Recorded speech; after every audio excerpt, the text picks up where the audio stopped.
Hi everybody, this is Greg Teener for The Mindful Eye and the Daily Critique. Today's image was submitted by Mark, who's an advanced photographer from Australia. Mark created this image in the context of a Camera Club lighting workshop. Mark said that the workshop ended. He saw this model putting on this shawl, getting ready to leave, and he really liked the look. And he asked her if she could stay just a few more minutes longer, and him and a couple of other photographers shot on this setup. When it came Mark's turn to shoot this setup, he asked her to do something different, which was look away from the camera and actually go to a place that was more contemplative or even sad. And he actually told a story about a sad incident that had happened in his own life to sort of help set the mood. I want to talk more about that in a minute. Mark shot this with a Canon 5D and 85mm f1.8 lens. We know something about the lighting here. We don't know how much sort of ambient light got into this exposure, but we do know the key light was an umbrella that was over here to camera left, and you can see from this shadow that it's also up a little bit high and it's coming in this direction. We'll talk more about that in just a minute. And Mark had a couple of questions under questions and comments. He wanted to know what I thought of the idea of no eye contact with the lens and also black and white, so let's just talk about those real quick. I love the black and white. Anytime we're trying to sell emotion, I think a lot of times the idea of black and white can be more powerful emotionally because colors suggest their own emotions. They come with emotional baggage. And I also think the gesture here of looking away really helps Mark twice. So much of the time when we're sad, we're not looking the world in the eye. We're kind of hiding our sadness, or we're looking away and being sort of sad in private. And so I think it's congruent with the emotion that Mark is going for here. And the other thing about looking away, I think, also allows the viewer to potentially have more of an emotional connection with the portrait subject. When the portrait subject looks straight into the lens, it reminds us of the photographic process, and that can start to take away from just the experience of the pure gesture or the body language or the expression that's connected to whatever emotional quality might be going on. I want to go back to this idea of going past the end of the workshop, just the idea of tenacity. Fear might tell Mark that if he asked this model to go a little bit longer that she would say no, and just being bold and asking and not being afraid to have the person say no, I have to leave or whatever, but just asking, being tenacious.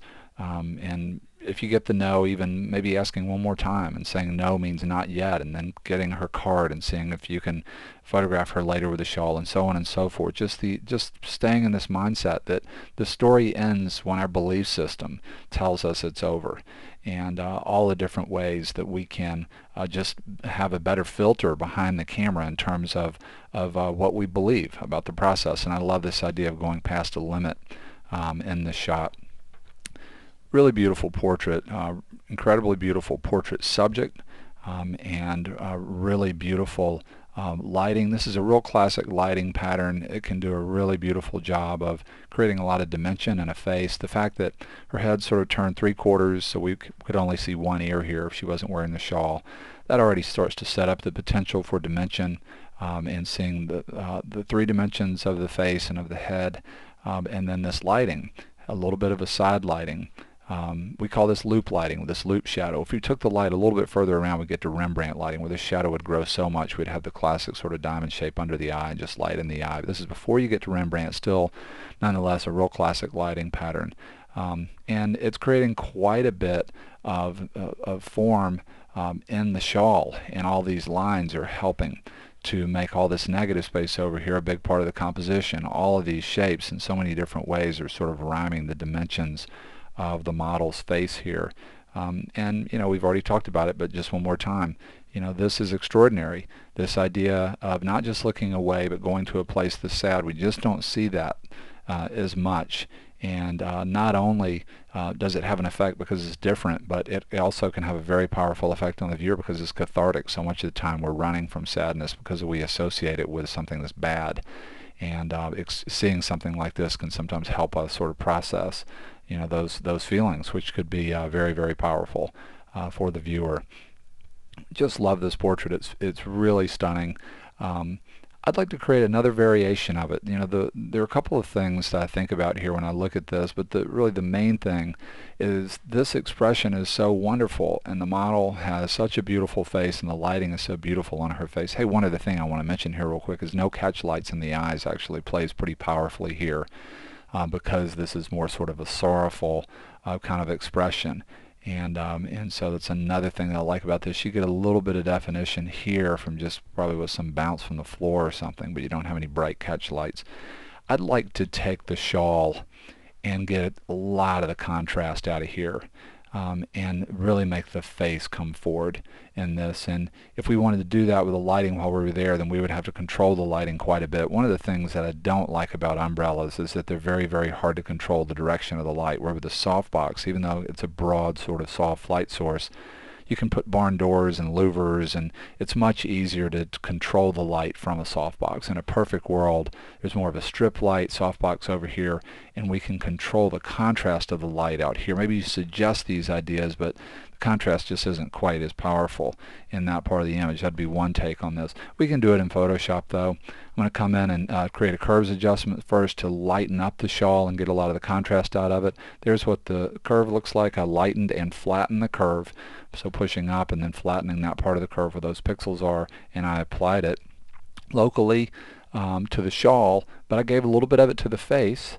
and then I came in and I did it again, flattened that out even more, pushing it almost towards a gray. There's what the curve looks like, flattening the curve out one more time. And then this time I gave quite a bit of that adjustment to the face. You can see that I've left some of that on the face. So what we've done so far is we've got the contrast out of the shawl, and we have applied some of that lightening to the face. And you might think, well, this already doesn't even look real. What's really interesting about what's real and what's not is it's all about reference points. And for me, having been an advertising photographer for a long time and come out of the film world, in a world where I shot large format and shot a ton of Polaroid and got into some Polaroid techniques for clients, there was a technique where you could shoot Polaroid and then take the print and tape it in the light outside for a really long time, and it would solarize the print, and you would get a look that looked almost just like this. And so for me, this is sort of coming from a traditional place, sort of a micro tradition within shooting Polaroid, and so I would let myself go to this place. And in fact, when I made this adjustment, that was what I thought of. Yeah, just the quick aside. Applied a little bit of a curves to pop the face, and then I said, you know what, I want to make this more monochrome, so just use saturation, just desaturated. So here's what we've done so far. Came in and darkened all the way around a little bit, and for me in the editing process, I just sort of feel like, okay, I'm at a starting point now, and there's so much that you could do from here. I did two other quick things. I came in and I grabbed a big chunk of information here, flipped it, stretched it, and just in a rough way layered it here to show you what I might do in here to create a little bit of a pushback from this side and balance with all of those lines and form on the right hand side.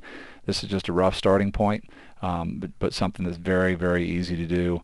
And then I came in and just a little bit of a lens blur, just a soft focus filter to take some of the edge off of the texture of the shawl.